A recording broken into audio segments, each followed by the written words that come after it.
The Journal of Social Psychology stated that 70% of people feel uncomfortable to say no to someone.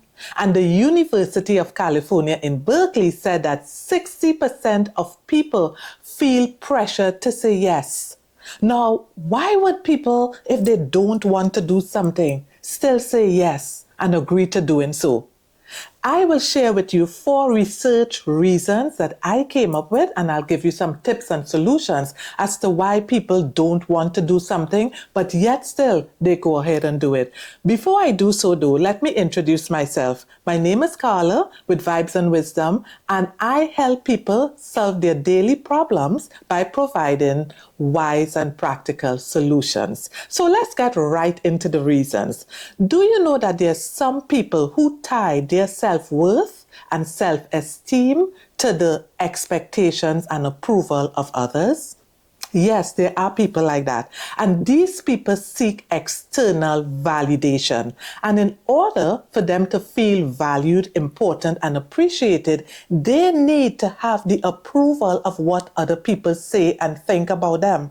So they feel valuable when they meet the expectations. But in order to meet these expectations and get that approval, these people have to continuously show up, agree, say yes, and all of the above just to make sure that they are accepted. So their self-worth is conditional and dependent on people externally validating who they are.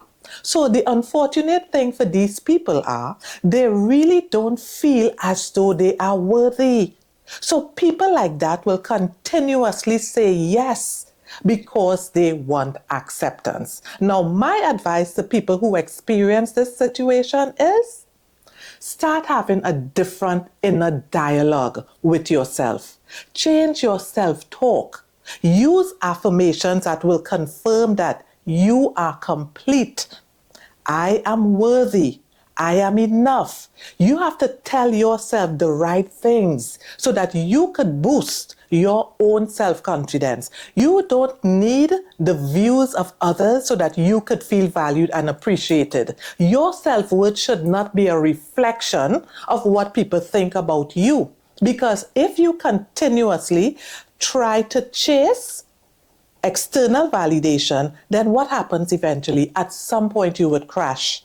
At some point it will take some mental and physical toll on your well-being. So again, my advice to you is start saying those affirmations and you would see eventually your need for external validation would diminish because your self-worth will now be internally as opposed to externally. So let's go right into reason number 2. There are some people in relationships, to hold that relationship together, they have to say yes. They have to agree and be submissive. So people say yes just to hold on to someone else or to hold on to something that is very valuable. But here what happens when people do that. Your relationship is tied on you being submissive or you being in agreement and conditionally saying yes. You are not in a healthy relationship. That is not a cohesive connection. Because at some point when you're not able to continuously agree and say yes, that other person that you're trying to hold on to, that person would leave. Why? Because you are the person that is really holding the relationship together and you're not realizing that you are cheapening your value. And that person will take you for granted and have the expectation that you will always say yes, that you will always show up because you are the one that really wants the relationship to work. So you will continuously bend backward and do all of the gymnastics so that you could accomplish your goal, which is to keep the relationship together, to keep that person. Not realizing that you will get burned out at some point because what is cementing both of you all together is the fact that you are always willing to prioritize that person's needs instead of yours. So sometimes it's okay to say no. Get the courage in situations like this to say no without feeling any guilt or any shame, because you're not doing anything wrong. And once you muster up that courage to do so and start saying no, you would see the difference in how you feel about yourself. And you may even see the end result of that relationship that you were so desperately holding together. But I want you guys to stay for number 4, because that reason is one of the most amazing reasons that you would ever think that somebody would say yes to. Before I get to that, let me go into reason number 3.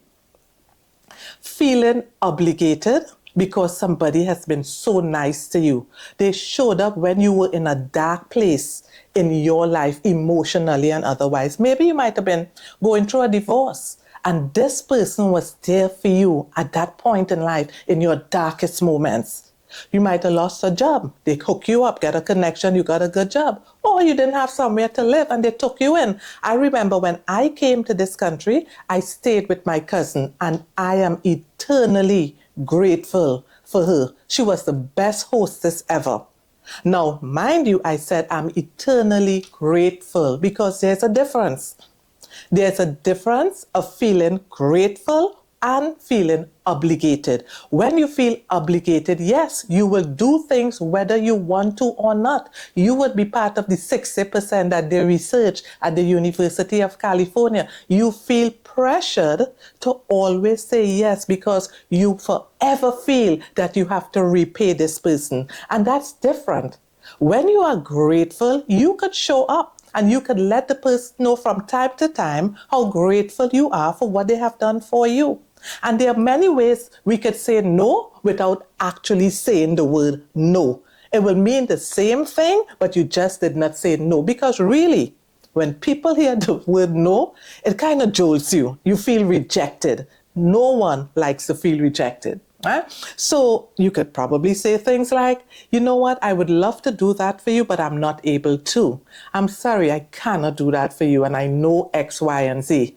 This time, I will not be able to do that, X, Y, and Z. So remember, I said all of these things, but I didn't say no. All right? So let's move into the one that I believe you would be shocked at. Being kind and being nice. People believe saying yes is a reflection of you being nice and you're kind. But no, it's not. Being kind simply means that you're helpful, you're thoughtful, you're considerate of other people, situations, and so on. It doesn't mean that you always have to say yes and be at the beck and call of the requests of others.